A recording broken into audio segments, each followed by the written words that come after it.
इतना बड़ा बिच्छू मिला कि मुझे रोना आ गया। शुरू से कहानी सुनाती हूँ। Good morning.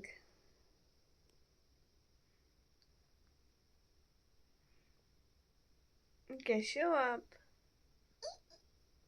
कैसे हो आप?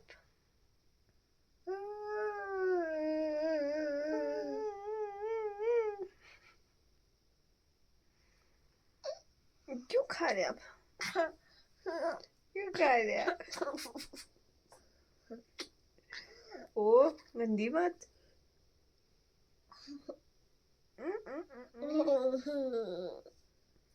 चलो उठ जाओ, 7 o'clock हो गए, उठ जाओ, 7 बज गए। उठना नहीं? बाहर तो बारिश हो रही है। आज मौसम खराब है, बारिश हो रही है। क्या राजा बेटा है? मैं तो दादू दादी का हूँ। दादू दादी का? मम्मा का नहीं है? मम्मा का क्या है? कुछ नहीं वाह। मम्मा का कुछ नहीं, सब कुछ दादू दादी का।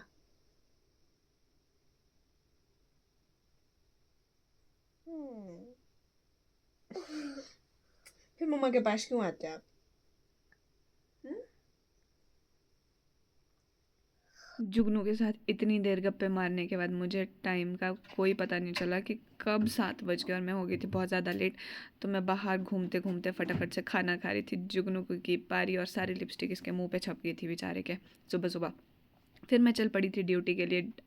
ड्यूटी ख़त्म करने के बाद मैंने की थोड़ी सी शॉपिंग। मैंने एक सूट लिया और एक अपने लिए सदरी ली किसी स्पेशल डे के लिए। वो आपको आगे चल कर मेरे ब्लॉग्स में पता चलेगा। मेरे पास पिंक कलर के वैसे तो काफ़ी सारे सूट हैं, लेकिन जब भी बाज़ार जाओ तो हमेशा पिंक ही कलर पसंद आता है। मुझे नहीं पता क्यों आता है भाई। मैं शॉप पे जाके सबसे पहले यही बोलती हूँ कि मुझे पिंक कलर का सूट मत दिखाना, और एट लास्ट मुझे कोई पसंद नहीं आता। लास्ट में ये पिंक कलर का सूट पसंद आता है। और फिर मैं चली घर। कौन आया? तोता। तोता आ गया? चलो चलो भगाते हैं।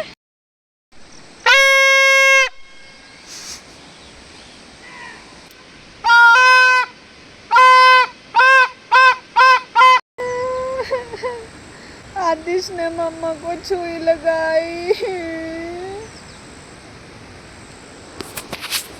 और खुद वहां जाके लेट गया। वो रूठ गया कि मम्मा रो रही है। तोते भगाने के बाद मैंने और आदिश ने धोए कपड़े, क्योंकि आज मुझे सारे कपड़े धोने थे। कल छुट्टी थी तो कल मुझे रेस्ट करना था। फिर करी थोड़ी देर इवनिंग वॉक। आजकल मैं और आदिश रोज़ ही इवनिंग वॉक कर रहे हैं, पता नहीं क्यों भाई। इतने मोटे तो है भी नहीं है, फिर भी इवनिंग वॉक कर रहे हैं। वो इसलिए कर रहे हैं, नहीं तो ये ज़िद करता है शाम को खेत में जाने की और पूरा भीग के आ जाता है घास में।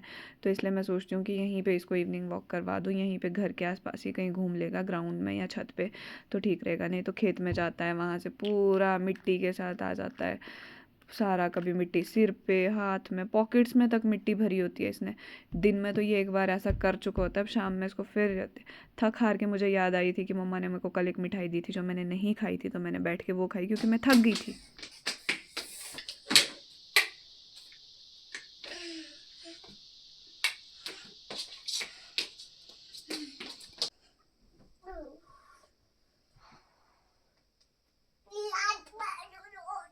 जुगनू फिर से मेरे पास आ गया था रूम में, क्योंकि किचन में दादू दादी थे, तो इसको लग रहा था कि मम्मी पता नहीं क्या कर रही है रूम में। मैं फटाफट से खाना लेके रूम में आ गई थी, क्योंकि किचन में बहुत ज़्यादा गर्मी थी और ये फ़ैन बिल्कुल भी नहीं ऑन रहने दे रहा था।